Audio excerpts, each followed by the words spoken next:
Yung 4 na numero na lang ang PIN code mo, pero nakakalimutan mo. Ito ang problema ng isa nating cabinet na sabi niya nakalimutan daw niya yung kanyang PIN code. Madalas po may mga ganito talaga tayong nai-encounter. Kahit na po 4 na numero na lamang po yung ating PIN code, madalas nakakalimutan pa rin natin. Kapag na-encounter po natin yan, madalas na lumalabas sa screen, yun po yung lumalabas sa screen ng ATM machine. At kapag ganyan na po yung lumabas, wag na po nating itry ulit.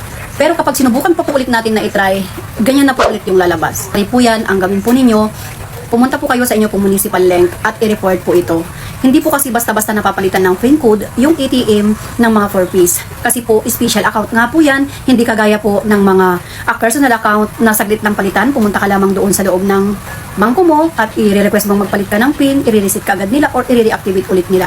Hindi po yan kagaya po ng ATM sa 4-piece. So, ang gagawin mo, pumunta ka sa municipal link, i-report mo siya, and then magre-request ka ng panibagong Gems PIN mailer.